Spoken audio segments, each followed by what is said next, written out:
예수님의 탄생, 또 하나님의 구원 계획, 이런 주제로 같이 말씀을 나누려고 하는데, 12월은 성탄의 계절입니다.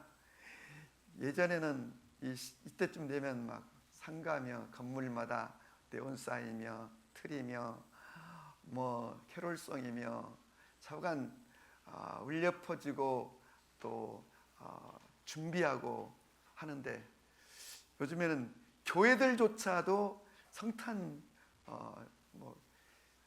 무슨 큰 네온사인이라든지 뭐 이런 저런 트리 같은 것들을 만들지 않고 지내는 걸 보면서 이래도 되는가 싶은 그런 생각이 듭니다. 옛날에는 사실 가정마다도 다, 그래서 저도 저희 시골에서 이 성탄절이 되면 유치하기 짝이 없지만 아무튼 막 이것저것 울긋불긋 저희 집에도 붙이고 달고, 저희 집 마당에 있는 나무에도 막 반짝이는 것들을 달고 했던 그런 기억이 있는데, 정말 이럴 때일수록 우리가 이 성탄의 의미를 다시 되새기며 이 성탄이 얼마나 위대한 날인가를 기억하면서 우리의 구원을 새롭게 하는 시간이 되시기를 바랍니다. 아멘. 네, 갈릴리 나사렛이라는 작은 동네에 마리아라는 처녀가 살고 있었습니다. 그런데 그녀는 요셉이라고 하는 아주 가난한 목수, 직업이 목수인 청년과 약혼을 한 상태였습니다. 이스라엘은 약혼하고 한 1년쯤 후에 결혼을 하게 되는데, 이제 결혼 날짜를 기다리면서 하루하루 행복을 꿈꾸며 살아가는 어느 날, 그녀에게 천사가 나타났습니다. 그리고 다짜고짜 그녀에게 은혜를 받은 자여 평안할지어다, 주께서 너와 함께 하시도다. 마리아는 너무 놀라가지고 이게 무슨 인사가 있습니까? 라고 물었더니 천사가 말하길, 마리아여 무서워하지 말라, 네가 하나님께 은혜를 입었느니라. 여러분, 성경을 읽을 때 무서워하지 말라 그런 표현이 나면 지금 무서워하고 있다는 뜻이죠. 그러겠죠. 하나님의 천사가 어쩌면 그녀의 평생에 처음 경험하는 천사가 그녀에게 나타나 주께서 너와 함께 하시도다, 하나님께 은혜를 입었다, 이렇게 말씀합니다. 그랬더니 그녀가, 제가 은혜를 입었다는데 무슨 은혜를 입었다는 거예요? 라고 반문하자, 네가 잉태하여 아들을 낳게 될 것이다, 이름을 예수라고 하라. 그는 하나님의 아들이며 인류를 구원할 자다. 그가 큰 자가 되고 지극히 높으신 이의 아들이라 일컬어질 것이고, 주 하나님께서 그 조상 다윗의 왕위를 그 아이에게 줄 것이다. 그리고 영원히 야곱의 집의 왕으로서 다스릴 것이며 그 나라는 무궁할 것이다. 이 어마어마한 얘기를 이 시골 처녀에게 얘기하자 깜짝 놀란 마리아가 천사에게 이렇게 말합니다. 저는 남자를 알지 못합니다. 그런데 어떻게 이런 일이 일어날 수 있겠습니까? 여기서 남자를 알지 못한다는 이 헬라 야다라는 히브리 야다라는 말은 잠자리를 같이 했다, 뭐 이런 뜻인데, 잠자리를 같이 하지 않았는데 어떻게 내가 임신을 한단 말입니까? 라고 말하자 이 여인에게 하나님의 성령이 너를 덮었고 그 능력이 너와 함께하기 때문에 네가 이제 출산하게 될 거라는 충격적인 말을 합니다. 이 말이 얼마나 사실 이 처녀에게 충격적인 얘기였을까. 그러니까 마리아에게 무서워하지 말라고 얘기하는 걸 보게 됩니다. 그리고 실제로 요셉도, 그의 이제 남편이 될, 신랑이 될 요셉도 이 마리아가 임신했다는 사실을 나중에 알고는 가만히 끊고자 했다, 이렇게 나옵니다. 사실 유대인들에게서 이렇게 결혼하지 않은 여자가 누군지도 모르는 이런 임신을 하게 되면 돌에 맞아 죽을 수 있는 그러한 일이었는데, 요셉은 이것을 드러내지 않고 그래도 결혼하려고 했던 여인이기 때문에 조용하게 끊고자 했다는 겁니다. 이렇듯 이제 이 여자가 임신하게 될 때 이 여자의 삶에 찾아오는 일들이 얼마나 많을 것인지 우리가 충분히 상상할 수 있음에도 불구하고 오늘 마리아는 이렇게 말합니다. 주의 여종이 오니 주의 말씀대로 되기를 원합니다 라고 하는데, 이 또한 이러한 태도가 이 마리아의 얼마나 놀라운 태도인지 믿음인지 오늘 이 점을 같이 한번 살펴보기를 원합니다. 왜냐하면 사실 이 천사가 마리아를 만나기 전에 누구를 만나고 왔냐면 사가랴라고 하는 대제사장을 만나고 왔습니다. 그가 성전 안에서 제사를 드릴 때 그에게 나타나셔가지고 너의 아내가 아들을 낳게 될 것이다. 그런데 사실 이 사가랴와 그의 아내 엘리사벳은 이미 너무 나이가 많고 늙어서 아기를 낳을 수 없는 상황이었는데 아들을 낳을 것이다 했더니 사가랴가 이것을 믿지 못했다고 그랬어요. 끝내 믿지 못합니다. 그래서 믿지 못함으로 인하여 아기가 태어날 때까지 벙어리가 되는 일이 벌어지기도 하고, 천사가 이 사가랴를 막 설명하고 또 설득하는 걸 보게 되고, 또 뿐만 아니라 말씀드린 것처럼 이 마리아가 임신했다는 사실을 알게 된 바로 이 요셉이 조용히 파혼 끊고자 하였을 때 또 요셉을 천사가 설득하는 장면을 우리가 알 수 있어요.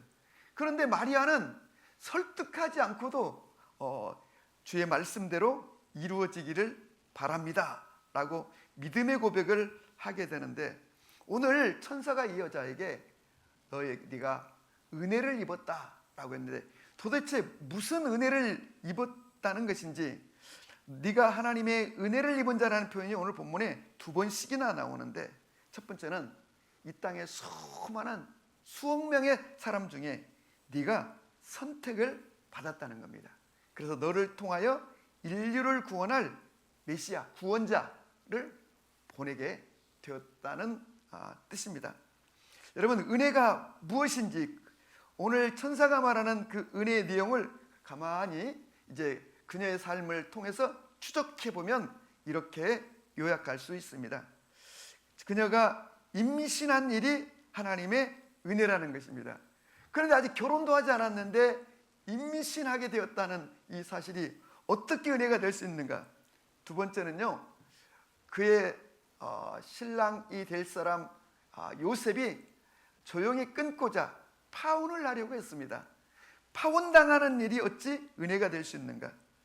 세 번째는 이 일은 그 당시 중동에서는 돌에 맞아 죽을 일이었습니다. 그 다음에 네 번째는 이 일로 인하여 그녀의 삶에 혹독한 정말로 고통과 실제 삶의 아픔이 찾아오는 것을 보게 됩니다. 헤롯 왕이 그 아이를 죽이려고, 그래서 이 아이 때문에 베들레헴 주변에는 무고한 2살 이하의 어린아이들이 살육을 당하는 일이 벌어지게 되고, 헤롯 왕의 칼을 피해서 이집트로 피난 가는 일들이 벌어지게 되고, 결국은 이 마리아에게는 그 아들 예수가 십자가에 벌거벗긴 채 못 박혀 죽는 것을 두 눈으로 목격해야 되는 이런 일련의 일들이 어떻게 은혜라고 할 수 있겠는가? 여러분, 우리가 그래서 오늘 본문을 통하여 특별히 보고자 하는 것은 하나님의 은혜가 무엇인가 라고 하는 점입니다. 또 축복이라는 것이 무엇인가 라는 점입니다. 은혜란 첫째, 나 같은 죄인을 하나님이 선택하여 주셨다고 하는 것이 먼저 가장 큰 은혜입니다. 그래서 여러분과 저도 하나님의 특별한 선택으로 인하여서 죄사함을 받고 하나님의 자녀가 되고 하나님의 나라를 유업으로 받게 되었는데, 이것이 바로 하나님의 선물이고 은혜라는 것입니다. 오늘날 우리가 받은 은혜가 무엇인가를 잘 헤아려 보는 것이 중요합니다. 그런데 중요한 건요, 은혜를 받은 자는 많지만 은혜를 은혜답게 누리는 사람은 많지 않고, 은혜가 진짜 은혜가 되려면 은혜가 사명으로 발전하고 연결되어야 이것이 진정한 은혜라고 할 수 있습니다.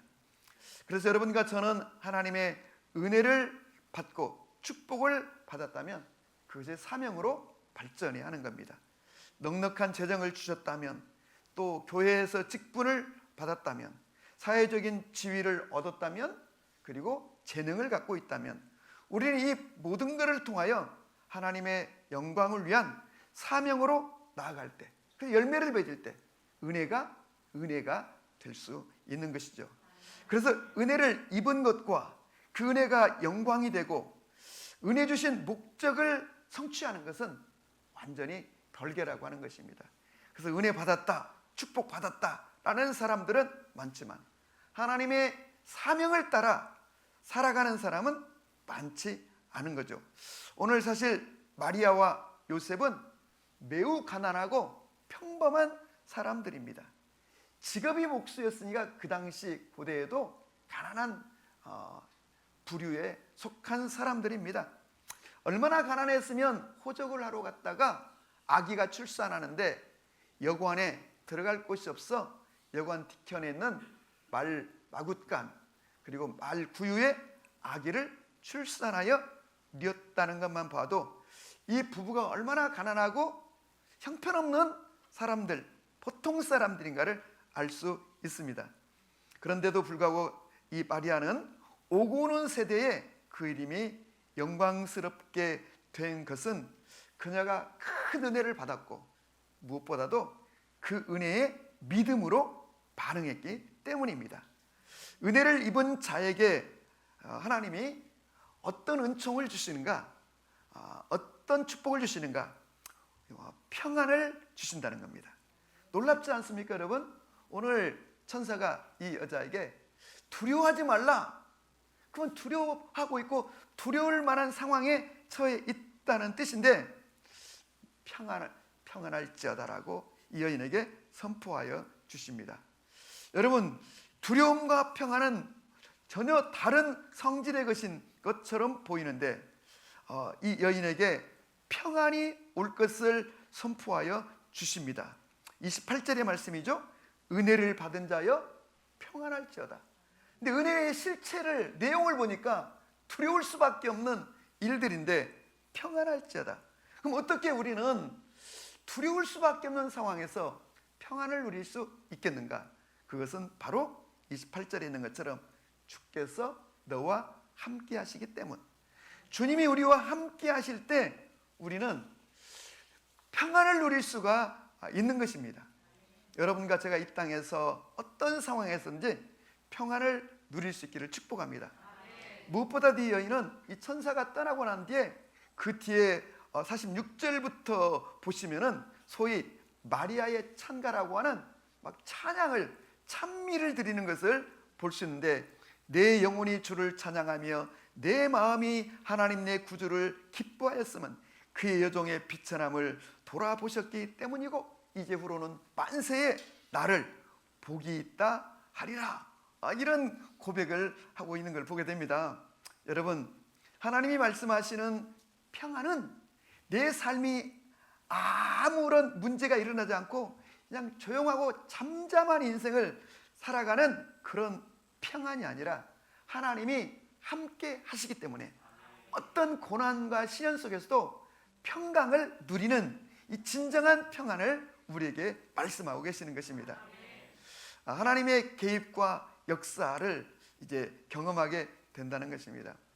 그래서 이 여인은 정말 하나님의 큰 은혜를 입었고, 그 하나님의 은혜라고 하는 것은 평안을 주시는데 그녀가 정말로 명예살해를 당할 법도 하는 상황이고 헤로드 왕의 칼에 의해서 죽을 수 있는 위기에 처하기도 하고, 뭐 이집트로 피난을 가게 되니까 이런저런 어려움이 많을 것이지만 하나님께서 바로 은혜를 베푼, 은혜를 입은 하나님이 선택한 이 여인과 계속 함께 해주시고 그 다음에는 인도해 주시는 것을 보게 됩니다. 그래서 이 여인은 정말 하나님의 놀라운 역사, 하나님의 돌보심을 경험하게 되는데, 헤롯의 칼을 피해 이집트로 도망가서 거기서 상당히 많은 시간을 보냈을 터인데 그 낯선 땅에서 어떻게 지냈을까? 그런데 놀랍게도 여러분, 알지도 못하는, 한 번도 얼굴도 보지 못하는 동방에서 온 그 박사들이 아기 예수께 경배하며 황금과 유황과 모략을 가지고 그것으로 여러분 이집트에서의 피난 생활을 그래도 넉넉하게 감당할 수 있게 하여 주신 것처럼, 여러분, 하나님의 은혜를 입은 자, 그리고 하나님의 그 은혜가 내게 어떤 어려움이 오고 위기가 온다 할지라도 믿음으로 반응할 때 하나님께서는 반드시 우리를 지키시고 성도의 평안을 보장하여 주시는 줄로 믿으시기 바랍니다. 여러분, 다윗을 보십시오. 사울왕의 칼에 쫓기는 상황 속에서도 놀라운 하나님의 은혜의 시를 쓸 수 있었던 것은 사망의 음침한 골짜기 다닐 때에도 주님의 지팡이와 막대기가 나를 보호하시기 때문입니다라고 말하였습니다. 요셉은 하나님께 선택을 받고 요셉을 통하여 하나님이 구원의 역사를 계획하고 계실 때 그의 삶에 많은 이런저런 어려움이 왔지만 고난 중에도 늘 하나님이 그를 형통케 하여 주셨습니다. 그가 모든 사람들의 꿈을 해석해 줄 수 있었던 것은 그가 감옥에 있을 때에도 하나님 안에서 평강을, 안식을 누리고 있었다는 증거이기도 합니다. 오늘 마리아가 입은 바로 이 은혜, 여러분과 저의 삶에도 있기를 주님의 이름으로 축복합니다. 아멘. 특별히 오늘 이 여자가 주의 여정이 오니 말씀대로 이루어지기를 원합니다 라고 고백했습니다. 이렇게 믿음으로 반응하고 순종할 때 그녀에게 주의 성령이 임하고 지극히 높으신 이의 능력이 그를 덮었다, 이런 표현이 있습니다. 여러분, 이건 무슨 뜻일까요? 주의 성령이 그녀에게 임하고 지극히 높으신 이의 능력이 그녀를 덮었다. 다시 말하면 이제 이 여인이 메시아 하나님의 아들을 임신하게 될 터인데 어떻게 임신이 가능한가? 주의 성령이 그녀를 덮을 때, 그의 능력이 그녀를 덮을 때 임신하게 되었다는 겁니다. 다시 말하면 초자연적인 능력이 그녀의 삶에 나타나게 되었다는 거죠. 불가능한 일들이 이루어지게 되었다는 것입니다. 여러분과 제가 주님의 이 말씀에 순종하고 하나님의 역사에 쓰임받기를 선택할 때 이런 성령의 능력과 그 하나님의 능력이 우리를 덮음으로 인간의 이해로는 이해할 수 없는 비현실적인 초자연적인 일들이 일어나게 된다는 겁니다. 여기서 우리가 이런 놀라운 원리를 깨달아야 됩니다. 마리아는 매우 평범한 여자였습니다. 그녀의 고백대로 비천한 여자였습니다. 목수와 약혼한 시골 처녀였습니다. 그러나 그녀의 고백대로 여종의 비천함을 주님이 돌보시고 능하신 이가 그녀에게 큰 일을 행한다고 고백했습니다. 여러분과 저도 내가 어떤 처지에 있든지, 내가 아무리 비천한 사람이라 할지라도 주님의 영광을 위해서 쓰임 받기를 저도 결단합니다 라고 할 때 주님의 놀라운 평안과 그리고 주님의 돌보심과 인도하심이 함께 할 줄로 믿으시기를 바랍니다. 여러분, 하나님이 함께하지 않는 평안은 그것은 거짓 평안입니다. 그러나 어떤 위기 속에서도 하나님이 함께 하시면 우리는 평강을 누릴 수가 있는 것입니다. 이런 평강이 여러분과 저에게도 있기를 주님의 이름으로 축복합니다. 니체는 1882년 그의 작품 즐거운 학문에서 신은 죽었다고 선언했습니다. 사실 니체의 아버지는 목사였습니다. 니체의 할아버지도 누토교 감독관 목사였고 외할아버지도 목사였습니다. 그런데 어떻게 그가 그런 말을 했을까? 그것은 그가 당시 유럽의 기독교가 세상을 변화시키는 능력을 잃어버리고 세상의 고난과 함께하지 않을 때 그는 기독교의 신은 죽었다고 선언한 것입니다. 어쩌면 오늘날도 이 세상 불신자들이 기독교를 향하여 기독교인을 향하여 너희가 믿는 신은 죽었다고 선언할 수 있습니다. 왜 그런 선언을 하느냐고 우리가 반문한다면, 그게 무슨 말이냐고 반문한다면, 그들은 당신을 보니 분명 신이 죽은 게 분명하다고 말할 수 있습니다. 그렇습니다. 내가 아무리 당신을 보아도 당신에게는 하나님의 능력도 그리스도인의 능력도 없는 것 보니 당신의 하나님이 죽은 게 분명하다고 말할 수 있습니다. 여러분과 제가 오늘 이 시대에 정말로 하나님의 능력이, 하나님의 성령이 나를 덮어 하나님의 뜻이 나를 통하여 이루어지는 그런 인생이 되기를 주님의 이름으로 축복합니다. 특별히 오늘 저는 이 여자가 마리아가 한 고백, 주의 여종이 오니 말씀대로 이루어지기를 바랍니다 라고 그가 선언하고 받아들이고 결단하고 고백한 것, 이 고백 속에 담긴 마리아의 믿음, 마리아의 용기, 마리아의 헌신을 보고 싶습니다. 그렇습니다. 여러분, 이 마리아는 큰 믿음의 여인이었습니다. 여러분, 지난 성령의 밤에도 제가 말씀드렸던 것처럼 우리가 어떤 처지에 있든지 간에 하나님은 언제나 큰 믿음의 사람을 통하여 일하십니다. 아멘. 권력을 가진 자, 부유한 자, 세상의 어떤 지위와 신분을 가지고 있는 사람을 통하여 일하시는 것이 아니라 믿음을 가지고 있는 사람을 통하여 일하는데, 그런데 그 사람이 설령은 제 아내 이름인데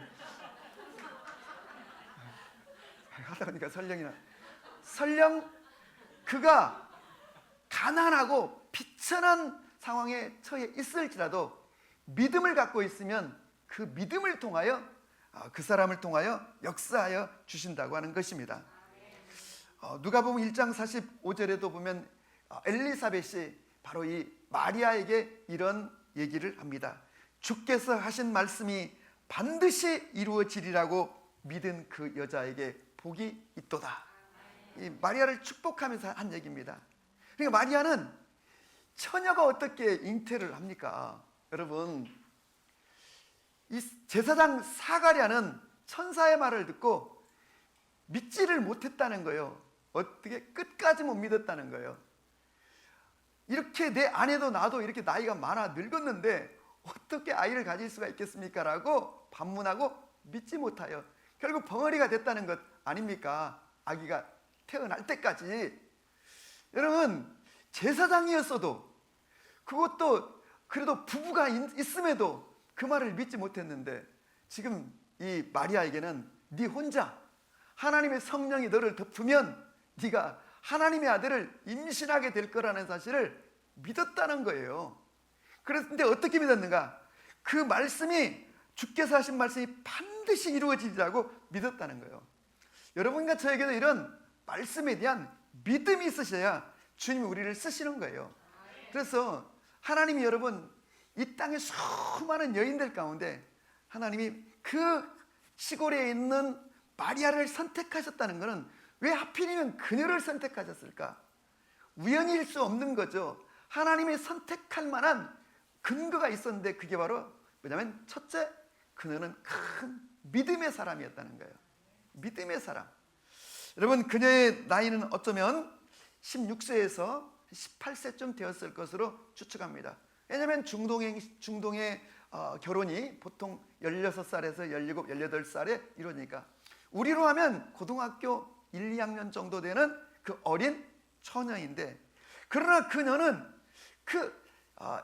이 사가랴도 천사의 말을 듣고 믿지 못했는데 이 마리아는 천사의 말을 듣고 믿었다는 거예요. 그러니까 이 마리아에게는 큰 믿음이 있었다는 거예요. 여러분, 믿음이 이렇게 중요한 거예요.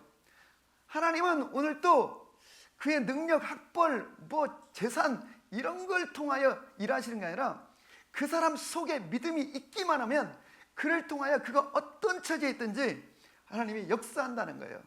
우리에게 필요한 건 믿음이라는 거죠.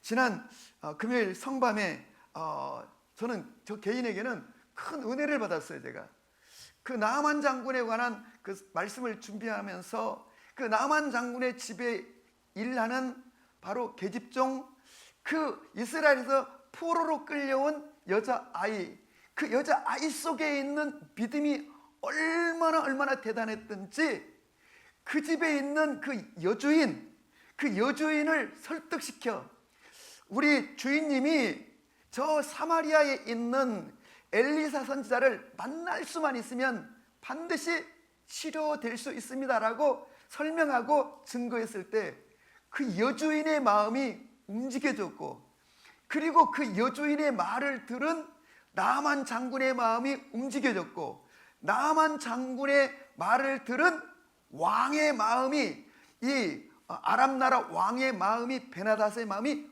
움직여졌고, 근데 이 모든 것의 출발은 바로 포로로 끌려온 한 소녀의 믿음으로부터 출발했다는 겁니다.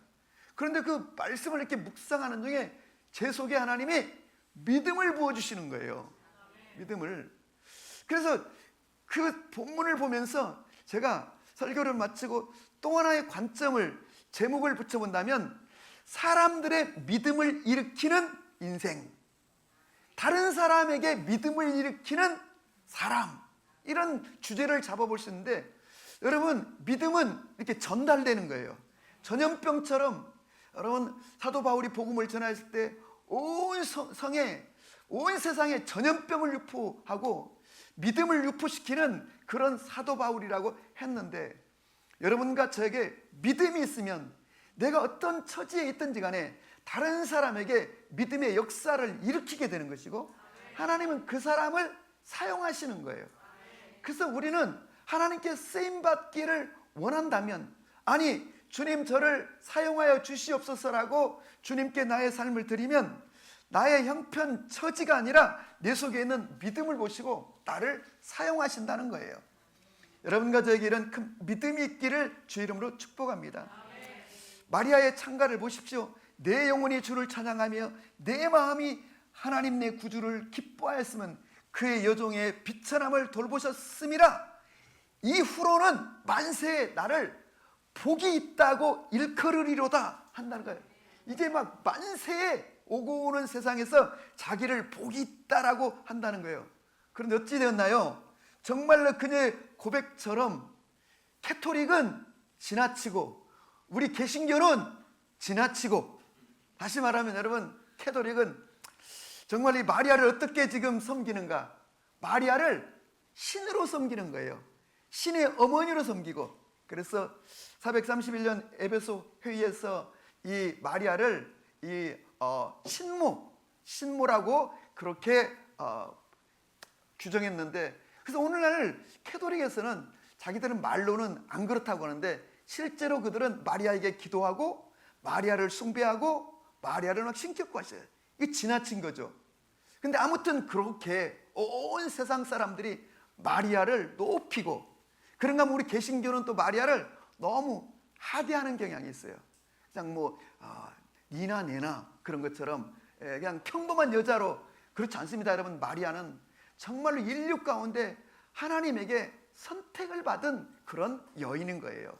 그것은 그녀의 믿음 때문이고, 그런데 중요한 것은 이 어린 나이에 16, 17 정도 되는 고등학교 1학년, 2학년 정도 되는 그녀가 앞으로 벌어질 그 엄청난 그 고통, 앞으로 벌어질 수 있는 그 위험, 위기, 그런 거를 알면서도 자기를 통하여 하나님의 말씀이 이루어지기를 바란다고 선포하였는데, 여러분 이 본문을 자세히 좀 보시면 어떤 걸 우리가 느낄 수 있냐면, 천사가 그렇게 얘기했을 때 네가 이제 성령으로 잉태를 하게, 이제 네가 임신을 하게 됐던데 그 아이는 인류를 구원할 구원자이며 하나님의 아들이며 라는 얘기를 했을 때, 그녀가 이 천사에게 정말 내가 그걸 할 수 있을까요? 내가 그런 일을 감당할 수 있을까요? 라고 한마디쯤은 반문할 수 있잖아요. 그런 일을 어떻게 제가 할 수 있을까요? 그런데 그런 표현이 일치 없고, 하나님의 능력이 너를 덮고 성령이 너 가운데 임하였으므로 이제 이 일이 이루어질 거라고 하는 천사의 말을 듣고 그대로 받아들였다는 거예요. 주의 말씀대로 이루어지기를 원합니다 라고 했고, 그 다음에 뭐라고 다 했냐면 38절에 보면 천사가 떠나가니라 그랬어요. 천사가 떠나갔다. 물론 천사가 떠나갔겠지만 저는 여기서 무슨 어떤 느낌, 뉘앙스를 봤냐면요, 이 마리아를 더 구구하게 천사가 설명할 필요가 없는 거예요. 그냥 있는 그대로 확 받아들이고 그대로 믿으니까 뭐 더 설명할 필요가 없고 그냥 천사가 바로 떠나갔다는 거예요. 또 하나는 39절에 보면 마리아가 일어나 빨리 산골로 가서 유대 동네에 이르렀다는 거예요. 근데 여러분, 저 갈릴리 나사렛 동네에서 저 유다, 예루살렘 밑에 있는 바로 유다에 살고 있는 엘리사벳의 집에까지는요, 상당 100km가 넘는 굉장히 먼 거리예요. 근데 오늘 성경이 뭐라고요? 천사가 떠나가자마자 일어나가지고 빨리, 여러분 이거 뭐예요? 빨리, 정말로 천사의 말대로 그 마리아에게 말한 것처럼 엘리사벳과 사가랴가 나이가 많아 늙어 아기를 낳을 수 없는데 벌써 6개월째 임신하고 있다는 이 이야기를 듣고 그 엘리사벳을 만나기 위해서 빨리 갔다는 이 얘기는 이 여인이 얼마나 기민하며 얼마나 주저하지 않고 마지못해가지고 뭐 하나님이 명령하니까 어쩔 수 없이 그냥 따라가는 그런 게 아니라 적극적으로 하나님이 나를 선택하셨고 이 비천한 나를 선택하여 이렇게 하나님의 큰 구원의 역사를 이루시겠다고 하니 기꺼이 내 한 몸을, 내 인생을 주님에게 드리겠습니다, 희생하겠습니다라고 하는 결단이 이 속에 우리에게 보여지는 것입니다. 내가 비록 시골에 살고 있는 가난한 처녀이고 직업이 목수인 사람과 결혼하려고 하는 그런 보잘것없는 사람이지만 주님이 나를 선택하셨고 나를 통하여 이 땅에 구원의 길을 여신다고 하시니 기꺼이 내 삶을 헌신하겠습니다라고 하는 이 용기 있는 바로 이 여인. 여러분, 이 여인은 아무것도 없으니까 뭐 결정하기도 쉬웠겠다, 그렇지 않죠. 여러분과 제가 이런 마리아의 심정을 가질 때 주님이 우리를 통하여 하나님의 영광을 일으키고 하나님의 뜻을 펼칠 수 있는 줄로 믿으시기를 바랍니다. 아멘. 하나님께서 이 땅에 들어오실 때, 하나님께서 이 땅에 이제 예수님을 보내셔서 하나님의 나라를 확장하실 때 예수님은 스스로를 하나님의 나라라고 했습니다. 성서 기자들은 바로 예수님이 하나님의 나라라고 선포했습니다. 그런데 하나님의 나라가 이 땅에 들어올 때는 여러분 무턱대고 들어오는 게 아니라 누군가를 통하여 들어오는데 바로 하나님께서는 마리아를 통하여 하나님의 나라가 들어오게 되었다는 겁니다.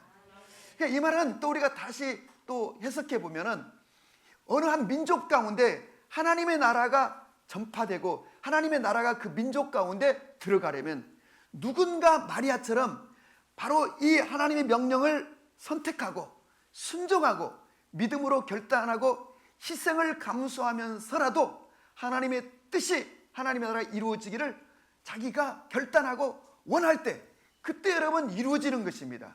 그래서 이 땅 대한민국 이 조선 땅에도 정말 이 복음이 들어왔을 때 복음을 가지고 오신 분들도 희생이고 귀한 것이거니와 그 복음을 받아들여서 희생으로 헌신한 이 땅에 많은 성도들도 귀한 것이라고 하는 거죠.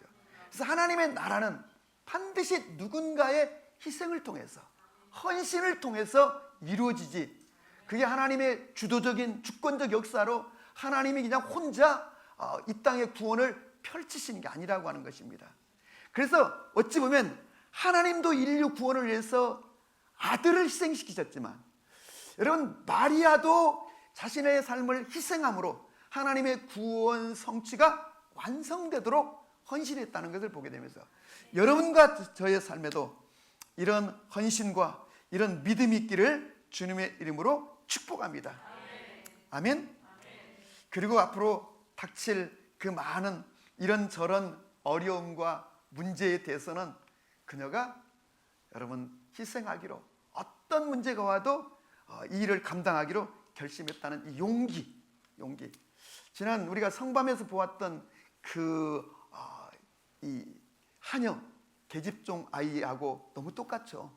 그 어떤 것도 감수하겠다고 하는 벌어질 일에 대해서 자기가 자신의 삶을 드리는 이 용기, 이런 용기가 있을 때 하나님이 우리를 통하여 영광을 성취하시는 것을 보게 됩니다. 그리고 이 마리아의 이 헌신, 자기를 드림으로써 자기를 통하여 하나님의 일이 이루어지도록 하는 것. 여러분과 저 오늘 이 땅에 이런 믿음 갖고 살아갈 수 있기를 주 이름으로 축복합니다. 아멘. 네. 그래서 나는 뭐 없으니까, 나는 어려우니까, 나같이 부족한 사람이 아닙니다. 여러분, 그 안에 우리 속에 믿음이 있으면 그 믿음을 통하여, 믿음의 사람을 통하여 하나님의 영광을 성취해 가는 것을 우리가 경험하게 되는 것입니다. 그래서 여러분, 은혜를 받은 자여 라고 그렇게 엄청나게 천사가 와서 그녀를 축복하고 선포했지만, 그 은혜 속에는 엄청난 희생과 헌신과 용기를 요구하고 있다는 것입니다. 그래서 하나님의 은혜란 평탄하게 그냥 잘 먹고 잘 살고 그냥 뭐 누리고 베풀고 이렇게 사는 것만이 은혜가 아니라, 이 은혜 속에는 주님을 향한 엄청난 희생과 헌신이 요구된다는 것을 기억하고, 오늘 우리가 우리의 삶에서 겪고 경험하고 우리가 마땅히 해야 할 이 헌신과 희생, 이거를 여러분 기쁘게 받아들이는 여러분과 제가 될 수 있기를 주님의 이름으로 축복합니다. 우리 찬송가 413장을 작사한 바로 호라시오 스파포드라는 분은 시카고에서 성공한 젊은 변호사였습니다. 그래서 평화로운 하루하루를 살아가는 행복한 가정을 꾸리는 정말 부족할 것이 없는, 영적으로나 육적으로나 부족할 것이 없는 그런 가정이었습니다. 그 당시 부흥사인 무디와 그 많은 전도자들을 후원하고 있는 그런 가정이었습니다. 그렇게 평탄했던 그의 가정에 위기가 왔는데, 1871년 시카고 대화재가 일어났을 때 그가 투자했던 부동산 대부분이 화재로 다 소실되고 잃게 되었습니다. 그리고 몇 년 후, 2년 후에 또 다른 시련이 왔는데, 이 무디와 그 생키라고 하는 그 찬양 사역자 있죠, 생키가 함께 영국의 전도 집회를 대대적으로 준비하고 있을 때 이 콜링을 받고 바로 이 호라시오 스파포드도 참석하기로 했습니다. 그래서 이제 휴가를 얻어가지고 그 집회에, 영국에서 열리는 집회에 참석하려고 이렇게 준비하고 있을 때 이 사업상 긴급한 일이 발생해가지고 1873년 11월 예정대로 가족들만 먼저 배를 태워 보내고, 자기는 이제 이 일을 마무리하고 다음 배로 유럽으로 가려고 준비하는 중에 있었습니다. 그런데 먼저 출발한 그의 아내와 4명의 딸이 탄 여객선이 그 대서양에서 영국 선박과 충돌해가지고 그 가운데서 12분 만에 배가 침몰하고, 이 사고로 266명의 승객들이 목숨을 잃었는데, 바로 그 침몰 사건으로 인해서 이 바로 스파포드의 부인만 살아남고 4명의 딸이 그 침몰 사건으로 목숨을 빼앗겼다는 겁니다. 그리고 이제 이 호라시오가 이 소식을 듣고는 급히 이제 다시 배를 타고 이제 영국으로 가는 도중에 그 갑판 위에서 서 있는 그에게 그 선장이 찾아와서 이렇게 설명했다는 것입니다. 바로 이 지점이 사고가 일어난 곳입니다 라고.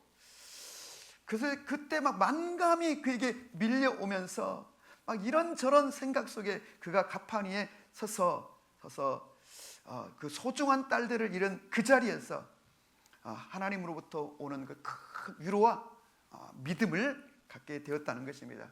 그렇습니다. 여러분, 우리가 위기를 만나고 어려움을 만나고 다른 사람이 보기에도 안쓰러워할 만큼 그런 처지에 있다고 그의 마음조차도 여러분 깨어지고 부셔지는 것은 아니라고 하는 겁니다. 그런데 바로 4명의 딸을 잃고 그 지점에 왔을 때, 그는 가파온 위에 서 있을 때 주님께서 그에게 큰 믿음과 위로를 부어 주었다는 것입니다. 그래서 그가 그곳에서 작시한 곡이 바로 내 평생에 가는 길 순탄하여 늘 잔잔한 강 같든지 큰 풍파로 무섭고 어렵든지 나의 영혼은 늘 편하다. 내 영혼 평안해, 내 영혼 평안해. 이 찬송은 지난 150년 동안 우리 그리스도인들로부터 사랑을 받아온 그런 찬양입니다. 호라시오는 시카고 대화재 때 재산을 잃었고 여객선의 충돌로 4명의 자녀를 잃었고 이렇게 전도자들을 열심히 돕고 영적 부흥의 한 가운데 서서 경건한 삶을 살았음에도 불구하고 그의 삶에 이런 시련과 위기가 왔지만 욥처럼 꿋하게 믿음을 지켜나갈 때 주님께서 그에게 큰 위로와 격려를 주시고 그는 자신의 삶을 선교사로 결단하게 됩니다. 그래서 그 후에 그는 스파포드 센터 오브 칠드런이라고 하는 단체를 만들어서 지금도 중동 지역에서 매년 2만 명의 어린이들을 돌보는 그런 단체가 지금까지도 유지되고 운영되고 있다고 하는데, 여러분과 저도 하나님의 그 은혜를 받는다고 하는 것이 나를 막 기쁘게 하고 막 물질적인 축복이 오고 막 일이 잘 형통하는 것만이 은혜가 아니라 우리 하나님의 이 고난 속에서 우리를 끌어가시는 이 놀라운 섭리와 이 신비를 기억하고 우리가 어떤 상황에서도 믿음 잃지 않고 무엇보다도 하나님의 나라 확장, 하나님의 영광을 위해서 주님 나의 삶을 드립니다, 나를 사용하여 주십시오라고 드릴 때 주께서는 우리 속에 있는 믿음과 우리의 헌신과의 결단을 통하여 하나님의 나라를 확장시켜 나가는 것을 보게 됩니다. 하나님의 나라는 반드시 희생을 동반하고 있다는 것입니다.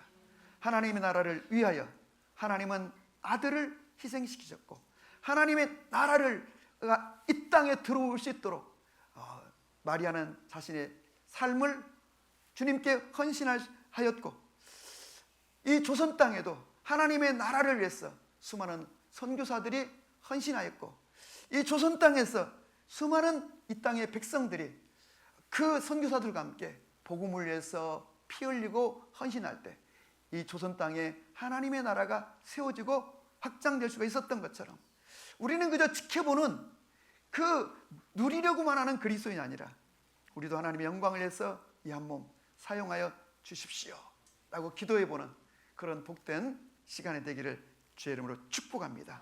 아멘.